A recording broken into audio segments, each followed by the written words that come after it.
এই গোটা বিশ্ব জগতে মানুষ যেহেতু গুনাহ করে, পাপ করে, কিসের জন্য করে জানেন? দুটো জিনিসকে যদি ফ্রি করে দেওয়া হতো, এক টাকা পয়সা, আর দুই যৌনতা। আর যদি বলা হতো দুটোতে কোনো পাপ নেই, তাহলে কোনো মানুষ হয়তো জাহান্নামে যেত না। যেত?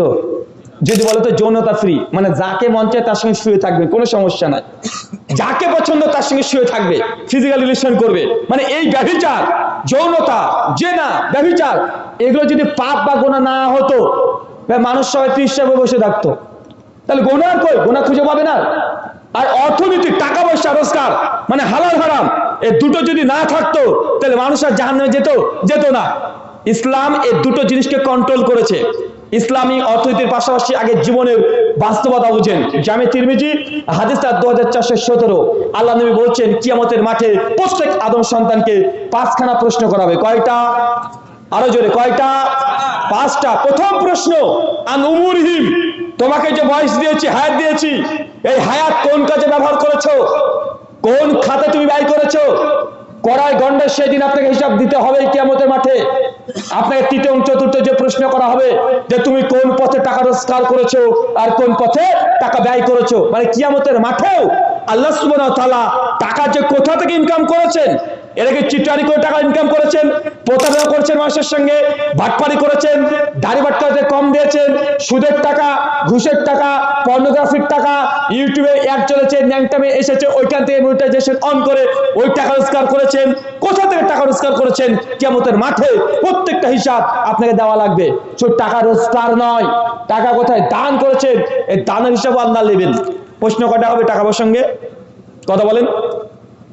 আমরা শুধু ইনকামেরটাকে গুরুত্ব দিই, কিন্তু কোথায় যে টাকা দিচ্ছি এটাকে আমরা ততটা গুরুত্ব দিই? কথা বলেন। এর হিসাব পরপর দুটো হবে। প্রথম, টাকা পয়সা রোজগার কোথা থেকে করেছো, এর সুদের টাকা, ঘুষের টাকা, জেনা করার টাকা, সিনেমা হল খুলে দিয়েছেন ওই টাকা, বিড়ি সিগারেট জর্দা পান নিষেধাজ্ঞ দ্রব্য বিক্রি করে যে ইনকাম লাভ্যাংশ হয়েছে ওই টাকা, মানুষের সঙ্গে প্রতারণা করছেন ওই টাকা, মানুষের 1 বিঘা জমির মধ্যে দিয়ে 1 হাত জমি জোর করে জবরদখল করে নিয়েছেন, ওইখান থেকে যে ফসল উৎপন্ন হচ্ছে ওই টাকা, মানুষের গাছ থেকে চুরি করে ফল বিক্রি করেছেন এই টাকা, ট্রেনে চলে যাচ্ছেন, ট্রেনে আপনি টিকিট কাটেন নাই, ওই যে 20 টাকা বা 40 টাকা আপনি দেন নাই, কিন্তু টাকা আপনার অ্যাসেট হয়ে গেল, এই টাকা সেখানে খরচ হওয়ার কথা কিন্তু খরচ করেন নাই, এই যে 40 টাকা, এটা আপনার লাভ হলো না? কথা বলেন।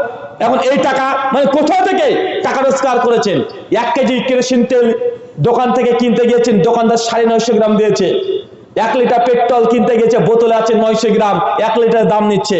গ্রাম গ্রাম অনেক মানুষকে দেখা যায় তারা কেরোসিন তেল কেনে, বলে 1 লিটার, জার আছে 850 গ্রাম, মানে 850 গ্রাম বিক্রি করছে, 850 গ্রাম দিচ্ছে।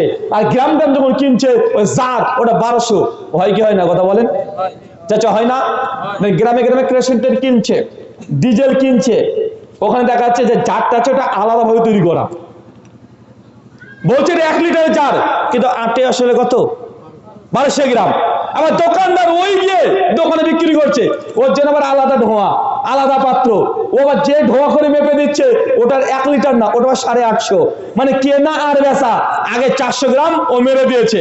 এখন যতই এইভাবে কাজগুলো করুক, কিয়ামতের মাঠে প্রত্যেকটা টাকা কোথা থেকে ইনকাম করেছেন, কোথায় খরচ করেছেন, দুটো আপনাকে কড়াই গন্ডা হিসাব দিতে হবে। কেন? কারণ দুনিয়া এটা ক্ষণস্থায়ী।